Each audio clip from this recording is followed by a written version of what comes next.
So, this is kind of my take on, some of the, Beast and Ancient ships, and cookie ranking. Anyways, let's begin. First, Shadow Vanilla. This is, like, pure Shadow. This is quite possibly one of my favorite ships, because, like, this is, like, it's somewhat canon. It's somewhat canon, because we see in, the Beasties episode of,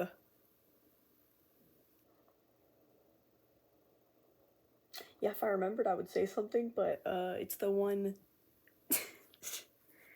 it's the last one out of the two of Shadow Milks.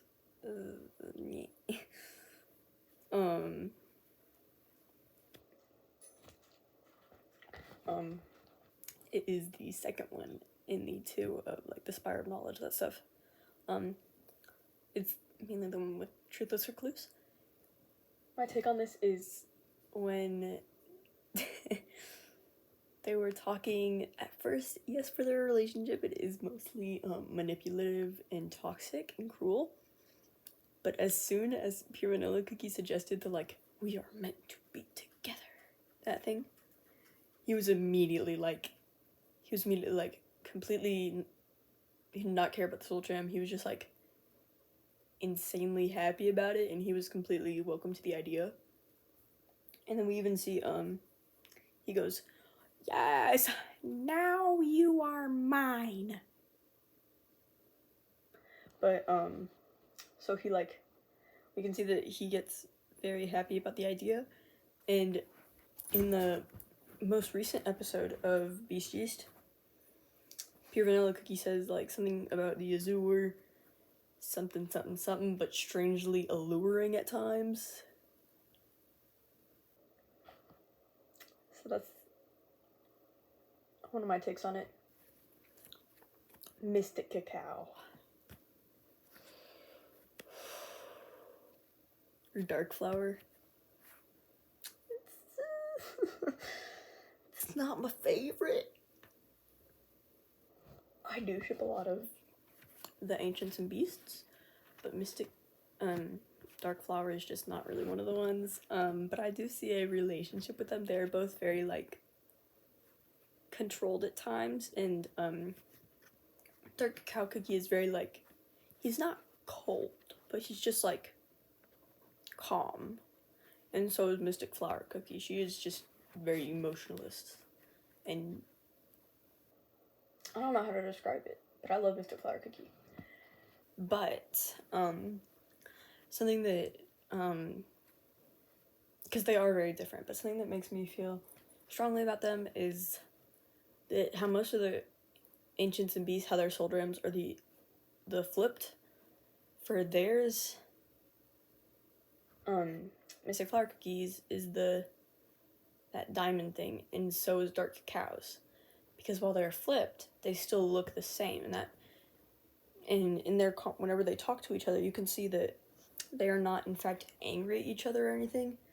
They are just they're just talking to each other, like contemplating, like the conversation goes something like this. It's like, as soon as my cocoon was broken, your son betrayed you. Something like that. I don't even remember, but it was something like that. And she was like, maybe we are more alike than either of us thought. I can't do her voice gang. But, moving on. Burning cheese, or golden spice. It's a good ship. Try. So, I like it because of the, like, toxic enemies to lover dynamic. But for the ship itself, most of its fan base is made out of headcanons entirely. It is made almost entirely out of headcanons.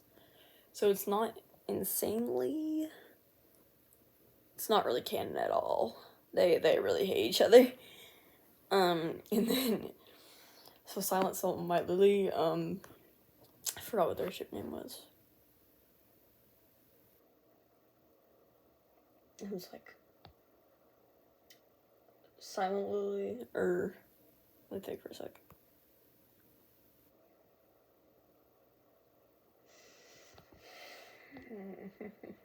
White salt, whatever they call it. I'm not personally a shipper of that. I see them more as like friends, like close acquaintances, more than lovers. Hi, Pierre. Oh, hello. And in conclusion, like, yes, we get one of the most canon ships that we'll ever have. Holly Sugar. Or like Eternal Berry. That is one of my favorite ships. It is so canon. Eternal Sugar